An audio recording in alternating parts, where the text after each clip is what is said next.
If you're wondering which productivity laptops are worth your money, stick around. After we run through each product, I'll give you my personal take. Would I buy it or would I skip it? No fluff, just my honest opinion. Let's get into it. Lenovo ThinkPad T14s Gen 6. So this thing comes in more flavors than a Baskin-Robbins, with AMD, Intel, or Snapdragon chips, and the Snapdragon version has a battery that lasts an insane 21 hours, long enough to survive a zombie apocalypse and then some. But damn, it's expensive. And if you pick the wrong flavor like the Intel one, you might get a hot-running mess with worse battery life. And the Snapdragon model still has some software hiccups with Windows on ARM. Would I buy it? Maybe if my sugar daddy's paying, because that 20+ hour battery life on the right model means I could work from a remote island without a power outlet. Apple MacBook Pro M4. The M4 MacBook Pro is so fast for productivity, it feels like it snorted a line of something illegal, and the battery just keeps going and going for days.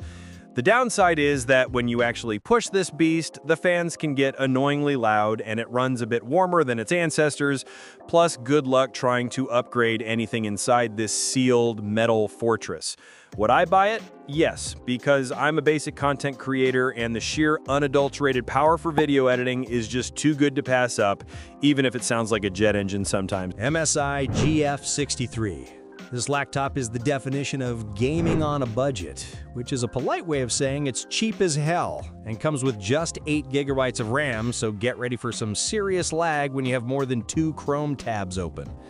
The battery life is a complete joke, lasting about 5 hours if you're just staring at your desktop, and don't even think about gaming for more than 2 hours without plugging it in. Would I buy it? No, unless I was absolutely broke and needed something that could barely run Photoshop and older games. Its performance is just too weak for any serious productivity. MSI Katana A15 AI 2024. The Katana A15 AI has a powerful Ryzen processor, but it's wrapped in a body that's as portable as a medieval suit of armor. It's bulky, heavy, and the battery gives up after about 3 hours of light work. The performance is weirdly average for a high-end chip, and the screen is so dim it feels like you're working in a cave, which I guess matches the whole Katana theme. Would I buy it? No, because for a productivity laptop, this thing is impressively unproductive with its short battery life and hefty design. I'd rather carry an actual Katana. Lenovo ThinkPad X9 15 Aura Edition 2025. This laptop is pure sex appeal with its sleek aluminum body and a stunning OLED screen that makes spreadsheets look like works of art. Plus, the battery lasts for ages. But it's got a terrible price-to-performance ratio. You're paying a fortune for a machine that's only good for light workloads, and you can't even upgrade the processor.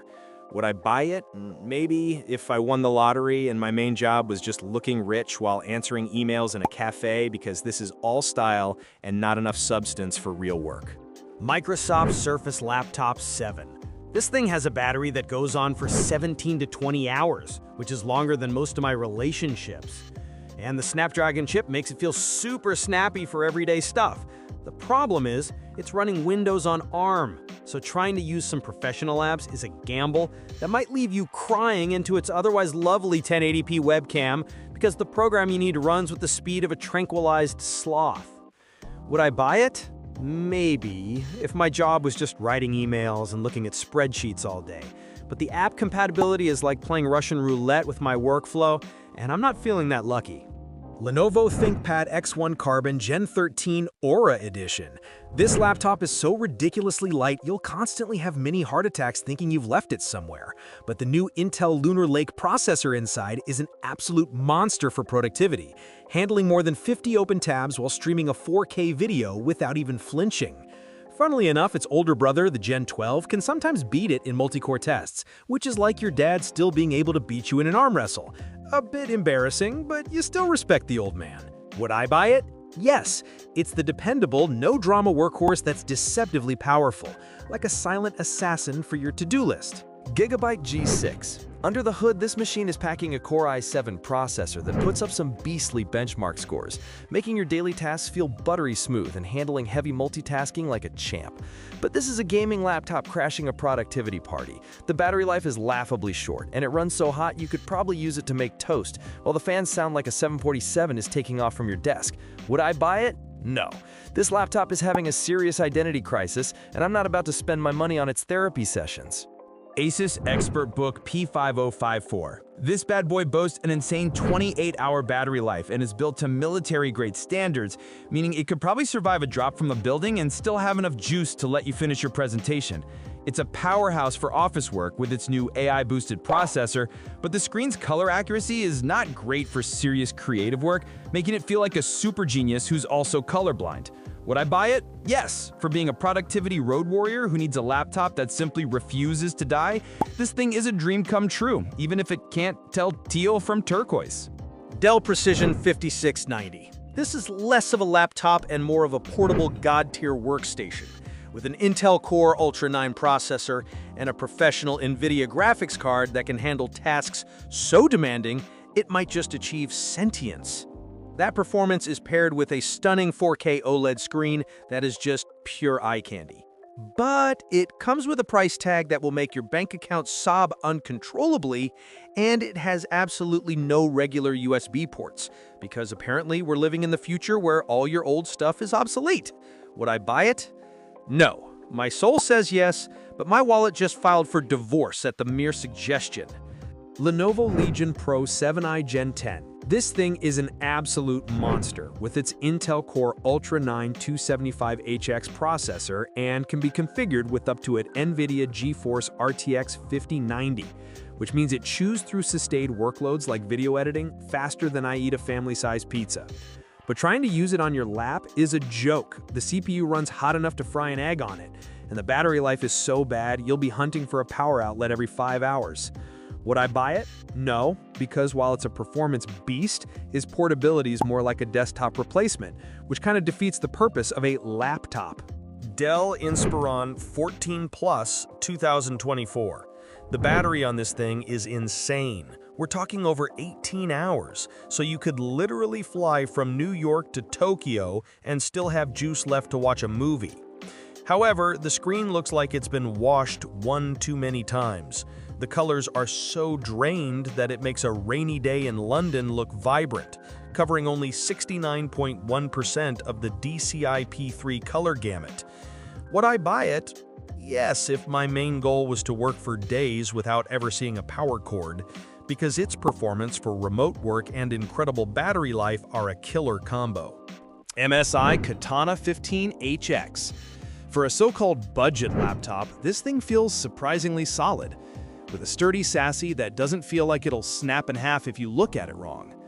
The problem is, once you give it a heavy task, the fans get so loud it sounds like you're sitting on a runway during takeoff, which isn't great when you're trying to focus. Would I buy it? Maybe, because it offers decent performance for the price and doesn't feel cheap. But you'll need noise-canceling headphones to survive a serious work session. HP EliteBook Ultra G1i. This laptop is drop-dead gorgeous, with its slim, all-metal body that gives off serious MacBook Air vibes, and its battery lasts for nearly 24 hours, which is just bonkers. It's a shame that its multi-core performance is a bit weak, meaning it's more of a pretty face for emails and presentations rather than a workhorse for heavy-duty tasks like the Lenovo Legion is. Would I buy it? No. Because while the battery life is god tier, its performance doesn't justify the premium feel for someone who needs real processing power. Asus ProArt P16H7606. The 4K OLED screen is so beautiful it will make you weep, and with the AMD Ryzen i9 HX370 processor, it handles creative work like a dream. But when you push it, this lightweight machine gets hot enough to double as a space heater, and the fans scream like a banshee. Plus, the gorgeous display is stuck at a measly 60 Hz refresh rate. Would I buy it? Yes, because for content creators, that stunningly accurate and beautiful OLED screen combined with speedy performance is worth the heat and noise, especially with useful features like the Asus dial pad. Dell XPS 139345. This thing is a sleek little beast with a battery that just refuses to die. We're talking up to 27 hours in some tests, which is just insane. The Snapdragon X Elite chip makes everyday work feel super snappy, waking up instantly so you can get right to procrastinating. But if you want to do any serious video editing or graphics work, forget about it.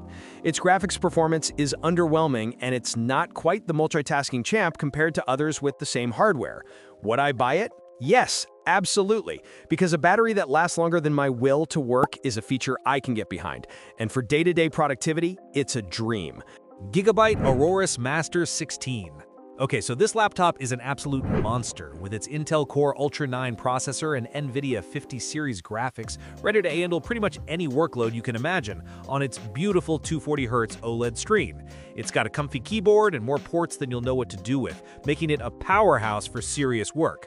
The catch? It's big, heavy, the battery lasts less than 5 hours, and the fans get so damn loud you'll think a 747 is taking off from your desk, plus it costs a fortune. Would I buy it? No, this isn't a productivity laptop. It's a desktop replacement that's pretending it can leave the house, and the noise is a deal breaker for any sane person. Gigabyte Aorus 16X. This is the more sensible, down-to-earth cousin of the Master 16, giving you excellent all-around performance and a vibrant screen without forcing you to remortgage your house.